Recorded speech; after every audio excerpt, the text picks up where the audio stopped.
اللہ تعالیٰ اس مملکت خداداد کا عجیب معاملہ رکھا ہے. بڑا خوبصورت کسی نے انالیسس کیا. قوم پی ایس ایل میں مدہوش ہے، عوام بیچاری قرض کے بوجھ تلے دبی ہوئی ہے. 3.25 لاکھ روپے کا ایک بچہ مقروض پیدا ہوگا. پیٹرول کی پرائسز نے پورے ملک کے اندر جو بیڑا غرق کر رکھا ہے وہ ہمارے سامنے ہے. ہم IMF کے مقروض ہیں، پڑوس میں مودی کے ساتھ ہماری ٹھن لگی ہوئی ہے، برابر میں افغانستان کے ساتھ ہمارے مسائل خراب ہیں. اس سب کے تناظر میں ہمارے ملک کی اللہ نے کیا صورتحال نکال دی کہ دنیا پاکستان کو دیکھ رہی ہے. عجیب بات ہے، عجیب بات ہے اور عجیب ہی بات ہے. بہرحال ہم تو یقین رکھتے ہیں کہ اللہ نے اس مملکت خداداد کو کسی بڑے مقصد کے لیے بنایا. 27 شب میں اللہ نے عطا کیا. ہم تو سدھرتے نہیں ہیں، اللہ بار بار موقع دیتے ہیں. ہمارے استاد ڈاکٹر اسرار صاحب کہتے تھے رحمۃ اللہ علیہ، کہی ہے نا جیسے گلاس رکھا ہوا ہے، یہ گرنا چاہتا ہے پاکستان، اللہ تعالیٰ ٹیبل کو آگے پیچھے کر دیتے، گلاس سیدھا ہو جاتا ہے. اس وقت جو پوزیشن پاکستان کی اللہ نے بنا دی الحمدللہ جی، اور تقریباً ہر ہی طبقے کی طرف سے ایک بات آ رہی. ایک طبقہ ہے جس نے مان کر ہی نہیں دینا، اس نے فوج کو بھی گالیاں دینی معاذ اللہ، اور پاکستان کے بارے میں مودی کی زبان استعمال کرنی ہے. پتہ نہیں کون لوگ ہیں یہ بھی جملے مشہور ہو گئے، پتہ نہیں کون لوگ ہیں. اور نہیں بھائی، عدل کا تقاضا، خیر کی بات ہے، چاہے وہ اس وقت فیلڈ مارشل صاحب کا ہمارا رول ہے، ہمارے فیلڈ مارشل صاحب کا رول ہو، وزیر اعظم کا رول ہو، وزیر خارجہ کا رول ہو، پوری ہماری کیبنٹ. ہم دعا کریں بھائی اللہ تعالیٰ اس مملکت سے بڑا کام لے لے اور آگے بھی باتیں کرنے کی. ابھی تو یعنی اسرائیل کے ایک وزیر کی طرف سے بات آ گئی ہے اور یہ چھیڑ چھاڑ کروانے کے موڈ میں ہیں، اور وہ کہہ رہے کہ پاکستان تو ایک ٹیررسٹ اسٹیٹ ہے.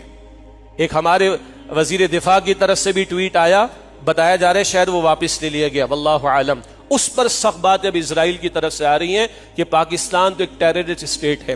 اور خطرے کی بات کیا ہے؟ بہرحال ہم تو دعا کریں کہ اللہ تعالیٰ عافیت اور آسانی کا معاملہ فرمائے. جو امریکہ سے ڈیلیگیشن آیا اس میں 2 کٹر یہودی ہیں اور ایک تو یہودی داماد ہے، کس کا؟ ٹرمپ کا. اللہ شرور سے محفوظ رکھے اور اللہ تعالیٰ اس میں خیر برآمد کر دے. اللہ اس مملکت کی بھی حفاظت کرے اور اللہ امت مسلمہ کے حال پر بھی رحم فرمائے.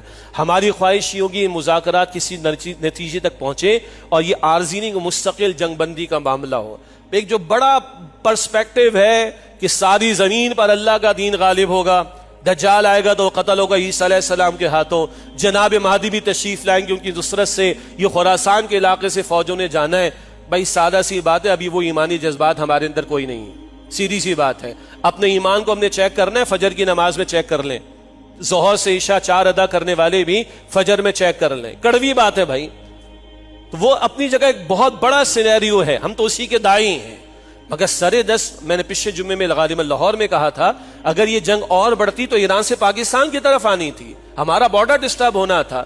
بہرحال ہماری دعا ہے اللہ مذاکرات میں جو صہیونی ایجنڈا ہے اس کے شر سے محفوظ رکھے. اللہ تعالیٰ کوئی سبیل نکال دے کہ معاملہ واقعتاً کوئی حقیقی سیز فائر کی طرف چلا جائے اور مسلمان ممالک کو اللہ تعالیٰ ہوش کے ناخن لینے کی توفیق دے. سب کچھ کر کے ہم نے دیکھ لیا، اب ہمیں اللہ ہی کی طرف رجوع کرنا چاہیے. یہ امت خود کھڑی ہو، 2 ارب کی تعداد ہے، دولت ہے، ٹیکنالوجی ہے، دماغ ہمارے پاس موجود ہے، اسلحہ بنانے کی پوزیشن میں ہم موجود ہیں. اس امت کو خود کھڑا ہونا پڑے گا اور امریکہ کا کمبل چھوڑنا پڑے گا. بار بار ہم نے بات کہی، یہ تو بھی ایک وقتی معاملہ ہے. مذاکرات بھی ہم کروائیں، ثالثی کا کردار بھی ادا کریں یا فیسیلیٹیٹر کا کردار بھی ادا کرے، اللہ اس سے خیر برآمد کرے. لیکن وہ جو صہیونی ہے، وہ جو نیتن یاہو ہے، وہ تو باتیں سامنے ہیں، وہ تو طے شدہ بات ہے. وہ کبھی نہیں چاہیں گے کہ یہ جنگ بندی کا معاملہ ہو، وہ کبھی نہیں چاہیں گے مڈ ایسٹ کے اندر سکون اور امن کا معاملہ ہو. تو ان سے بچنے کے لیے اللہ سے دعا بھی کرنی، اور ہمارے جو بھی مسلمان حکمرانوں کے مسلمان وزرائے خارجہ اس وقت مذاکرات میں ہوں، اللہ ان کو بھی جو ہے وہ صحیح فیصلوں کی توفیق دے اور ڈھنکے کی چوٹ پر بات کرنے کی توفیق عطا فرمائے اور اس معاملے کو اللہ تعالیٰ خیر تک پہنچائے. اور امت کو اللہ توفیق دے کہ ہم اپنے پیروں پر کھڑے ہوں، دوسروں کے سہاروں پر نہیں. وہ ایک سجدہ جسے تو گراں سمجھتا ہے، 1000 سجدوں سے دیتا ہے آدمی کو نجات. آخری بات ہے کہ باہر کے اتنے ممالک میں پاکستان کی واہ واہ ہو رہی ہے، پاکستان پاکستان پاکستان. تو پاکستان کے عوام کا بھی کوئی حق ہے کہ حکومت پاکستان ان کی بھی فکر کرے. اور جلد از جلد اگر انٹرنیشنل لیول پر تیل کی قیمتیں نیچے آ رہی ہیں، وہ بھائی پیٹرول کے نرخ کو کم کیا جائے تاکہ عوام کو ریلیف ملے. حکمرانوں سے پہلے بھی ہم نے مطالبہ کیا، مستقل ہمارا مطالبہ رہے گا. اور میرا اور آپ کا کام کیا ہے؟ ہم اپنے دائیں بائیں دیکھ لیں. اگر ہم نے کسی کو قرض دے رکھا ہے تو ابھی 1-2 مہینے جو سخت حالات ہیں، ذرا نرمی کا معاملہ کر دیں.